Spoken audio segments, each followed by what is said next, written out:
A graça e a paz do nosso Senhor Jesus Cristo, seja muito bem-vindo, seja muito bem-vindo ao nosso canal. Que bom ter você por aqui. Hoje, na nossa 8ª aula, nós vamos falar um pouquinho aí sobre o Espírito Santo. Mas antes disso, vamos orar? Pai de amor, Deus eterno, nós te rendemos graças nessa hora, louvamos teu bendito nome e pedimos a iluminação do teu Santo Espírito para o nosso estudo nesse momento. Dá-nos entendimento, nós assim pedimos no nome do Senhor Jesus. Amém.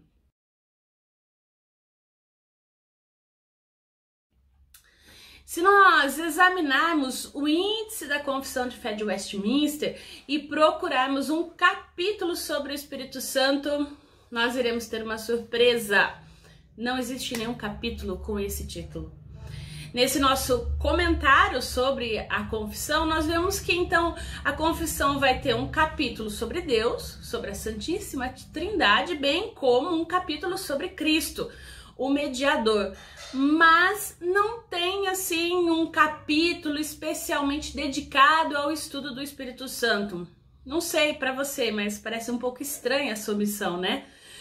E é claro que a Confissão de Fé de Westminster não se esqueceu, então não é estranho não, fica tranquilo. É que várias vezes no texto da nossa Confissão de Fé, o Espírito Santo é mencionado e a sua obra é comentada. Então foi exatamente com base nessa realidade que alguém fez o seguinte comentário: o fato de que os autores da confissão não tenham concentrado a sua teologia no Espírito Santo em um só capítulo é indício de que existiu neles certa insensibilidade, característica do pensamento teológico da época, para com o valor e o significado real desse tema. Então, é importante a gente ver esse comentário, por exemplo, né? A gente fala da nossa confissão ser redigida no século XVII, na Inglaterra. É muito importante a gente pensar no contexto da sua produção, porque naquela época a doutrina do Espírito Santo ela não despertava muito interesse, nem provocava grandes discussões, né? Naquele momento outras perguntas eram feitas, portanto outras respostas eram necessárias. Então, a gente não deve ficar impressionado com a ausência, então, de um capítulo específico sobre o Espírito Santo, né? Para nós, hoje, pode parecer meio estranho, porque toda a sistemática que nós pegamos, né, tem lá um capítulo sobre pneumatologia, né? O estudo do Espírito Santo. Mas, então, a gente, estudando a nossa confissão, entendendo, então, o contexto da produção desse texto, a gente começa a ver que a Igreja da Inglaterra ela tinha outras preocupações, né, e interesses que levaram a não valorizar essa questão do Espírito Santo naquele momento. Por isso, a Confissão de Fé de Westminster, produzida naquela ocasião, não dedicou um capítulo especial à pessoa do Espírito Santo. Importante nós falarmos também que tudo que a gente disse aqui, né, a gente está falando só de um lado da moeda, mas a gente precisa ver também o outro lado a ser examinado. E o outro lado corresponde então à situação como igreja nos dias atuais. Hoje, nós então, se no século XVII, a Inglaterra, lá a doutrina do Espírito Santo não estava em debate, não era algo que era necessário ser conversado, debatido. Se a gente parar para pensar nos nossos dias, tudo que a gente vê, tudo que acontece, né? Não é difícil a gente responder que provavelmente para nós, né, é importante a gente pensar sobre essa doutrina, é importante pensarmos sobre o Espírito Santo. E é fácil nós constatarmos que a doutrina do Espírito Santo hoje é uma das mais importantes.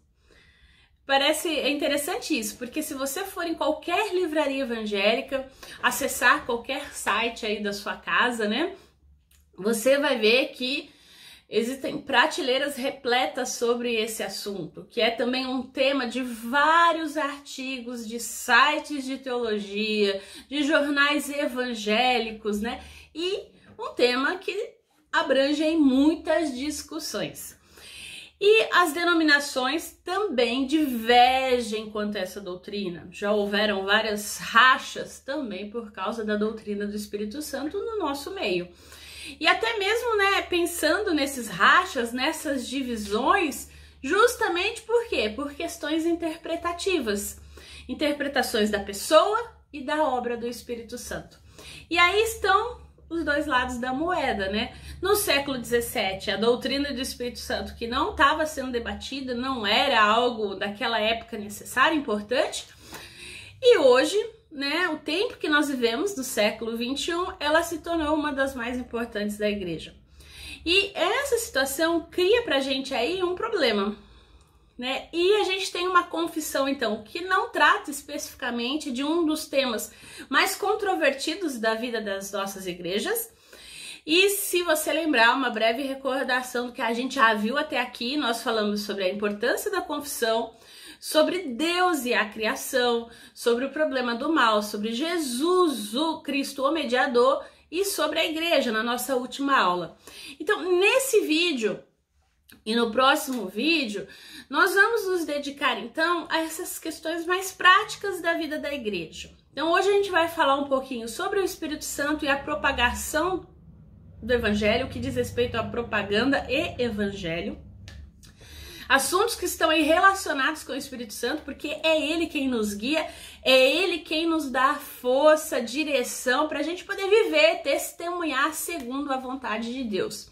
E foi o próprio Senhor Jesus quem disse aos seus discípulos, antes da sua ascensão aos céus, lá em Atos 1:8, que quando o Espírito Santo descer sobre vocês, vocês receberão poder para serem minhas testemunhas.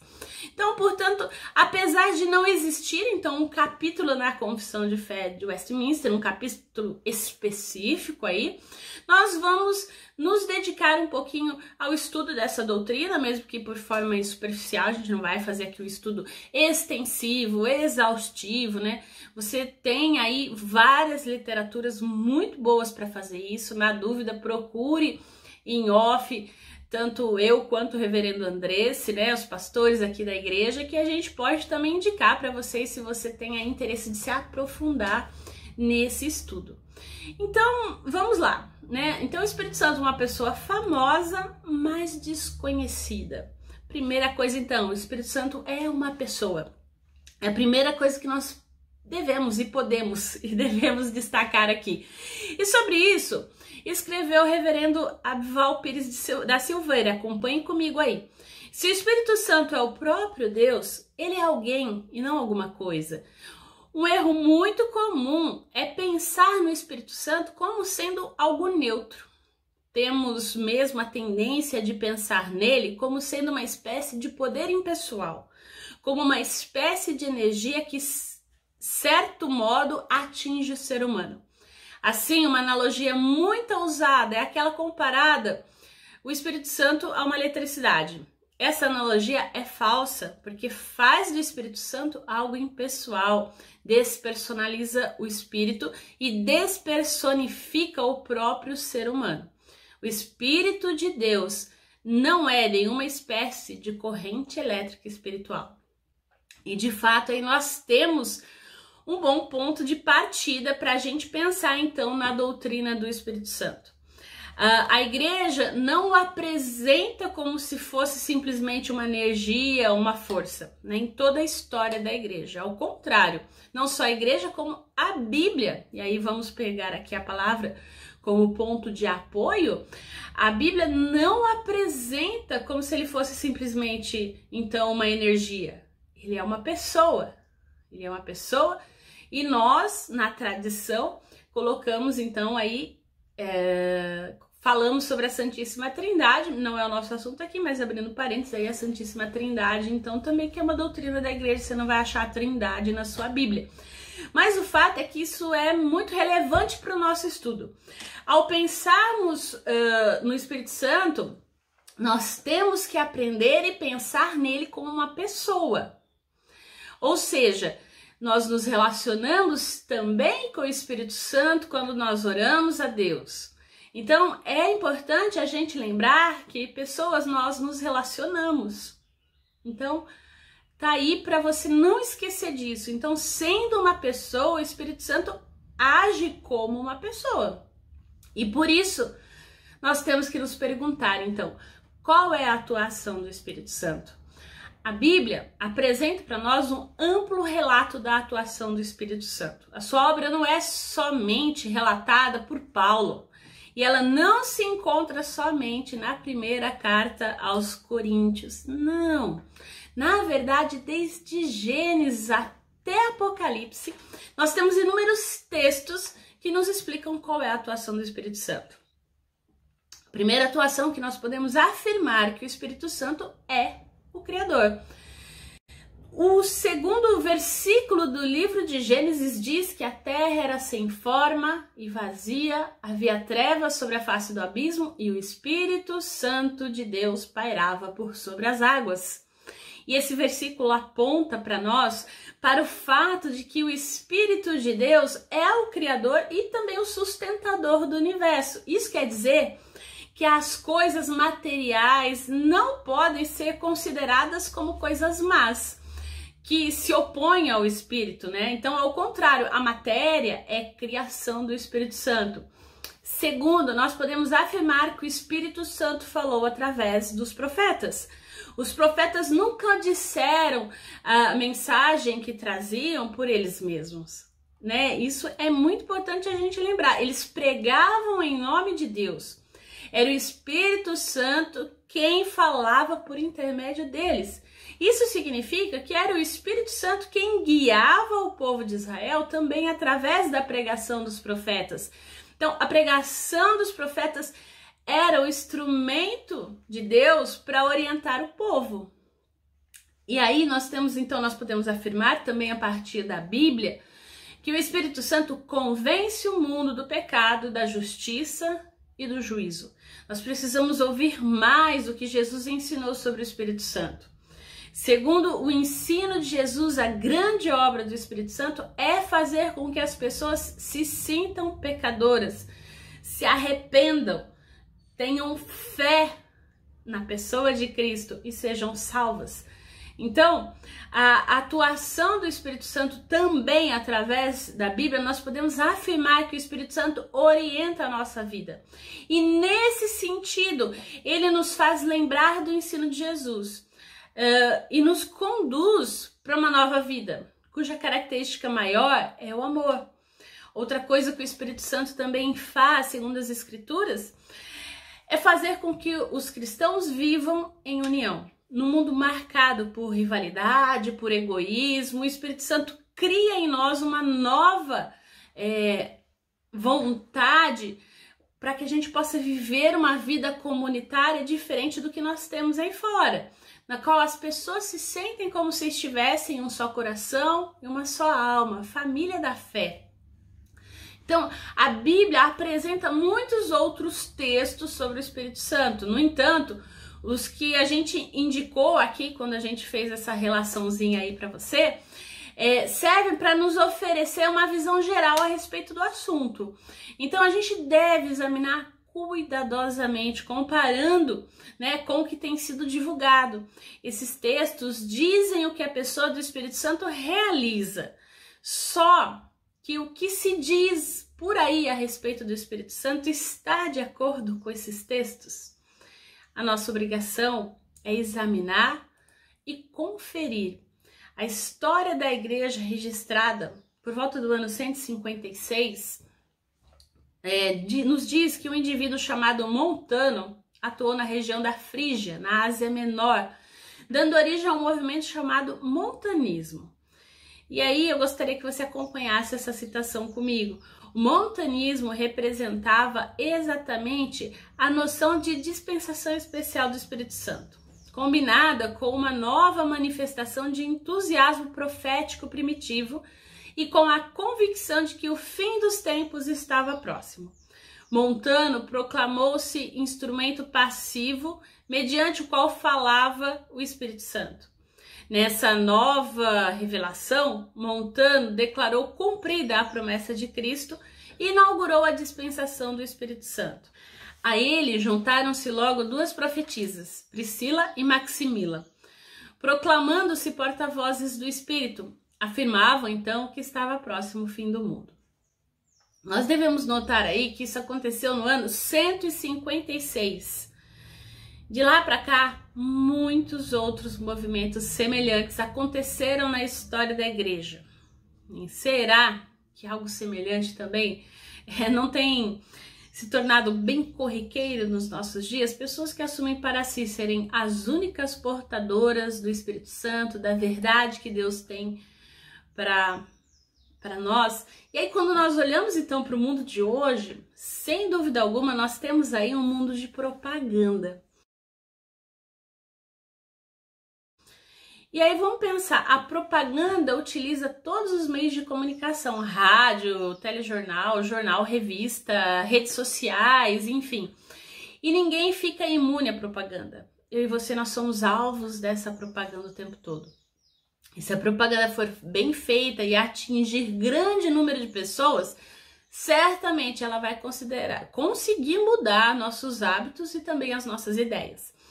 E é por isso que as grandes empresas e os governantes gastam rios de dinheiro com propaganda dos seus produtos, das suas realizações, bem como os governos também públicos. O fato é que o que eu quero chamar a atenção aqui é que existem muitas propagandas e existe uma certa técnica para fazer isso, mas o fato é que nem toda propaganda é boa, nem todo produto é bom, né? Nem toda propaganda também atinge os seus objetivos. Para que uma propaganda seja boa e atinja os seus objetivos, ela precisa apresentar certa característica. E aí eu quero pensar com você, para a gente entender um pouquinho, né? Nós falamos agora da doutrina do Espírito, e como a propagação de certas doutrinas tem sido feita através de vinculação de propagandas e como isso tem corrompido a proclamação do Evangelho. Pensa comigo, por exemplo, né, uma propaganda de cigarro. Hoje em dia a gente vê pouco, né? Mas teve época em que isso era marcante, gritante, e elas não mencionavam os males que o cigarro provocava ao organismo de jeito nenhum. Ao contrário, né? Geralmente eram jovens, bonitos, saudáveis, bem-sucedidos, né? Então, dessa forma, a propaganda incentivava todos os jovens a fumarem, fazendo ter a ilusão de que fumando, né, eles seriam belos, sadios e bem-sucedidos, né? Enfim, mas o tempo mostrou que o cigarro não é bom, né? Então, hoje a gente tem poucas propagandas e a gente você pega qualquer caixinha, maço, né, de cigarro, você vê, na verdade, propaganda bem feia. O fato é que, o que eu quero pensar com você, a propaganda, ela manipula as pessoas. Ela faz a gente tomar certas atitudes, ela repete a mesma mensagem para que essa mensagem entre na sua mente, forçando, então, de forma inconsciente, né, cada indivíduo fazer aquilo que ela deseja. Então a propaganda, ela não se refere às coisas desagradáveis, né? Porque isso vai estragar um bom negócio. E diante disso vale a gente pensar, porque nós vemos aí muita gente usando mídias sociais, usando as propagandas aí para a pregação do evangelho, para a ministração da palavra. E aí, será que a gente não está imitando essas várias propagandas, né? E a gente tem visto aí a proclamação do evangelho, um evangelho que não transforma, um evangelho que não muda, um evangelho de vitória, de um evangelho que exige de você muita coisa. Você tem que ir na igreja sempre, você tem que dar o seu dinheiro. Será que é essa propaganda mesmo? Né? Um evangelho que não exige de você relacionamento com Deus, com o Pai, com o Filho e com o Espírito Santo? Presta atenção aí nas propagandas evangelísticas, né? Se a gente parar para examinar, nós vamos ver que os pregadores, na verdade, não passam de propagandistas, que usam recursos de marketing para fazer com que as pessoas aceitem as suas doutrinas e não Jesus Cristo como Senhor e Salvador.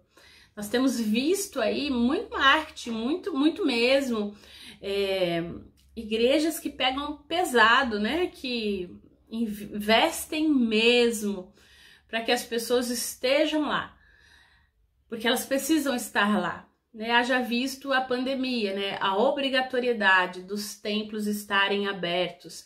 E se você não sabe, né, a classe, vamos pensar assim, a classe mais atingida pelo Covid, os profissionais religiosos, e aí vamos pensar os pastores, pastoras, foram os que mais morreram na pandemia. Por quê? Porque pela fé nós tínhamos a obrigatoriedade, vamos pensar assim, né, dessas igrejas, de deixar os seus templos abertos, de haver aglomerações, e quem estava ali o tempo todo enfrentando, né, na linha de frente também, os pastores e pastoras, foram os que mais adoeceram, foram os que mais morreram, mais que gente da enfermagem, porque acreditava que a fé imunizava. E o fato é que é uma propaganda enganosa. E o nosso Deus diz que nós teríamos aflições, para nós termos coragem, termos bom ânimo, com certeza. Mas muitos esqueceram que o corpo é templo do Espírito Santo e que esse templo precisava ser cuidado, guardado, né? E hoje a gente vê gente ainda chorando, porque perdeu o fiel, porque perdeu o dízimo, né? A gente sabe de igrejas que queriam ficar abertas porque elas precisavam pagar as contas, né? Então não é porque, olha, como é essencial que a pessoa esteja aqui buscando a Deus nesse tempo. Não, infelizmente é uma propaganda enganosa, é um tipo de manipulação. Pregadores aí que têm poder, né, de incentivar, de influenciar e manipular os seus membros. O fato é que, pensando nisso, e é interessante isso, porque a Confissão de Fé de Westminster vai falar no capítulo 10, que tem o título de A Vocação Eficaz. Eu queria que você prestasse atenção nesse conteúdo.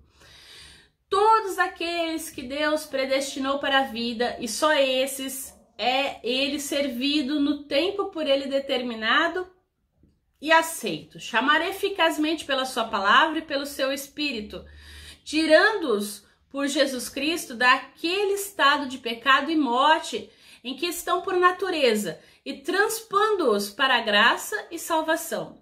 Isso ele o fez iluminando os seus entendimentos espiritualmente, a fim de compreenderem as coisas de Deus para a salvação, tirando-lhes os seus corações de pedra e dando-lhes corações de carne, renovando as suas vontades e determinando-as pela sua onipotência para aquilo que é bom e atraindo-os eficazmente a Jesus Cristo, mas de maneira que eles vêm muito livremente, sendo para isso dispostos pela sua graça.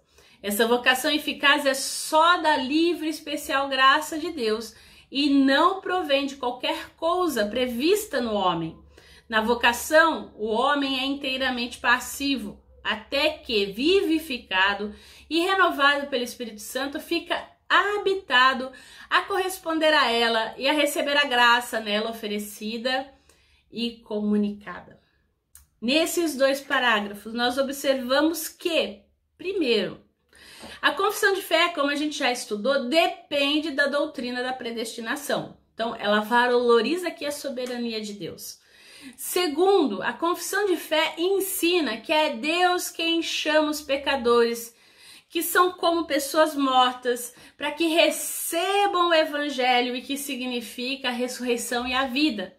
E terceiro, a confissão de fé afirma que o chamado de Deus é feito pela sua palavra e pelo seu espírito. Ou seja, não é pelo muito estar ali. Não é isso. E aí a gente vê que, em outras palavras, os que pregam esse evangelho não convertem ninguém. Não converte. Não é uma técnica de pregação que produz conversão. Não é essa intimidação da fé que produz conversão. Muito menos dizer para a pessoa se ela jogar ela no inferno por causa das suas vontades, do que ela faz ou deixa dela fazer, porque são palavras vazias. É o contrário, Deus é quem converte, é através da sua atuação do Espírito Santo, como nós falamos aqui anteriormente. Esse Espírito Santo é ele quem atua nos indivíduos, usando a palavra lida e proclamada. Não sou eu, não é você. Nós não poderíamos evitar tantas dores de cabeça se nós lembrássemos disso. é o Espírito Santo quem faz, é Ele quem opera, é quando Deus chama que ocorre arrependimento. Então existe esse aspecto que nós não podemos esquecer de forma alguma. Então nenhuma propaganda chama a atenção para coisas desagradáveis ou negativas, é verdade. No entanto, quando se trata do Evangelho, sempre que ele é anunciado, deve haver um convite ao arrependimento. Existem más notícias dentro dessas boas notícias do Evangelho que não podem ser negligenciadas. Sempre que ele é anunciado, nós lembramos que nós éramos pecadores, nós éramos as piores pessoas dessa terra, que nós estávamos sem Deus, vazios, e que é Ele quem nos chama ao arrependimento. Isso é doloroso, isso é difícil. O arrependimento é difícil. O arrependimento, eu não sei se você lembra qual é esse arrependimento. Então, vamos deixar a própria confissão de fé explicar pra gente. O arrependimento para a vida é uma graça evangélica, cuja doutrina deve ser tão pregada por todo ministro do Evangelho como a da fé em Cristo. O pecador, pelo arrependimento, de tal maneira sente e aborrece os seus pecados que, deixando-os, se volta para Deus, tensionando e procurando andar com Ele em todos os caminhos dos seus mandamentos. Nesses parágrafos da confissão de fé, a gente nota que o arrependimento é uma graça. Isso é, nós não nos arrependemos por conta própria, pela nossa própria vontade. É Deus quem nos chama arrependimento. O arrependimento é uma resposta do ser humano ao chamado de Deus. E nessa resposta, nós seres humanos, nós nos sentimos aborrecidos por causa dos nossos pecados. Então nós os abandonamos e buscamos viver segundo a vontade de Deus. E o arrependimento, ele deve acontecer sempre nas nossas vidas. Não é somente uma vez no momento da conversão. O Espírito Santo, quando nós somos chamados, nos sela, nos diz ao nosso espírito que nós somos filhos de Deus. E estando uma vez em nós, ele sempre vai nos alertar quando nós errarmos. Sabe, quando você comete aquele pecado, às vezes até pequenininho, mas aí você fica com aquela dor na consciência, dá uma tristeza.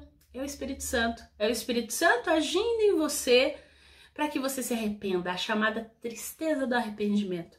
Então não adianta propaganda, né? É a ação do Espírito Santo. Então, e é isso também o que a confissão nos diz. Olha lá, os homens não devem se contentar com arrependimento geral, mas é dever de todos procurar arrepender-se particularmente de cada um dos seus pecados. Então, não é por causa do arrependimento que Deus nos perdoa. Olha só, a própria confissão diz que nós não devemos confiar no arrependimento como sendo algum modo, alguma satisfação pelo pecado ou qualquer sentido à causa do perdão dele. Ao contrário, nós somos perdoados unicamente pela graça e misericórdia de Deus, manifestadas em Jesus Cristo. E todavia, ao mesmo tempo, não existe pecador perdoado sem arrependimento. E aí, então, também podemos afirmar que o perdão e arrependimento não servem somente para um bom relacionamento com Deus, mas também para um bom relacionamento com os nossos semelhantes. Assim como nós temos reconciliado com Deus, com perdão, com arrependimento, a gente deve agir da mesma forma, buscando a reconciliação com as pessoas próximas de nós, com arrependimento, com perdão, pedindo perdão e dando perdão. É um relacionamento que vai muito além, né, de eu e Deus. É eu, Deus e o próximo, né? Então, é algo que transborda. Para nós concluirmos, então, essa primeira aula, então, é de uma vida prática, né? Nós falamos sobre o Espírito Santo, nós falamos sobre propaganda e o Evangelho. Eu gostaria de lembrar para você algumas coisas, né? Quando se faz propaganda do Evangelho, é importante a gente pensar, primeiro, que a gente pretende que a nossa pregação substitua o chamado de Deus, e ela não pode, ela não consegue. Nós não enfatizamos aqui que o arrependimento não é bom Não é isso, ele é necessário, mas é o Espírito Santo quem convence desse arrependimento. Então, diante de tudo isso que a gente viu aqui hoje, nosso convite a você é que você ore, que você se relacione com Deus através da oração. Então, se a gente parar para pensar hoje, a gente pode dizer que existe um desafio para nós. E de tudo isso que nós vimos aqui hoje, o que nós concluímos é que Deus quem chama o ser humano. É Deus através da ação do Espírito Santo. Nós devemos falar do evangelho, olha, vai ter um culto especial, fazer uma propaganda desse culto, sim, mas a gente tem que ter em mente que não é essa propaganda quem vai salvar, não é a mobilização, né? Então, é o Espírito Santo. Então, o chamado divino, ele está unido inseparavelmente ao arrependimento. É ele quem traz e quem gera o arrependimento na vida das pessoas. Sendo assim, é que, independentemente aí de não ter, então, um capítulo específico sobre o Espírito Santo dentro da confissão, a gente vê que o Espírito Santo se faz extremamente necessário. Que Deus nos ajude a sermos, então, aí, bons dispenseiros da palavra. Que o Espírito Santo haja através de mim, através de você, levando várias pessoas ao arrependimento e ao conhecimento do nosso Deus. Que assim seja, em nome de Jesus. E até a próxima aula, se Deus assim nos permitir.